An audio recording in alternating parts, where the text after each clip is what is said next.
Haïti est l'un des pays les plus pauvres du monde. Et c'est en partie à cause de la France qui a organisé son racket à partir de 1825. Ce dont je vous parle, c'est prouvé et démontré. Mais c'est vrai que ça reste assez peu connu en France. Il faut dire que ça n'apparaît pas du tout dans nos manuels d'histoire. Alors, on reprend. Haïti, c'est ici dans les Caraïbes, et pendant une centaine d'années, ça a été une colonie française qui rapportait beaucoup d'argent.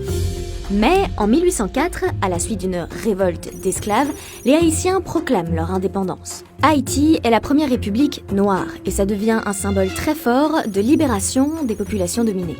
Mais le problème, c'est que les Français vont revenir.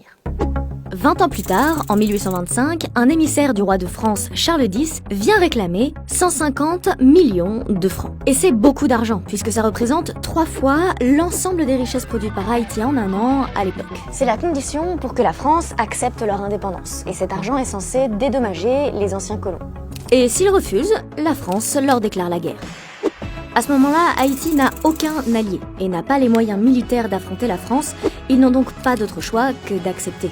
Et cet argent, Haïti ne l'a pas, tout simplement. Alors, la France va obliger Haïti à s'endetter, à emprunter de l'argent auprès de banques françaises et donc à devoir, en plus, des intérêts. Mais ce n'est pas tout.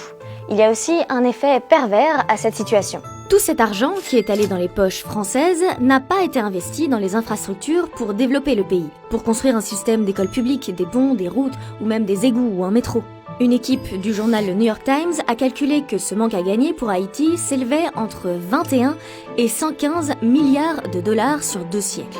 Et ce retard économique colossal, le pays en pâtit encore aujourd'hui.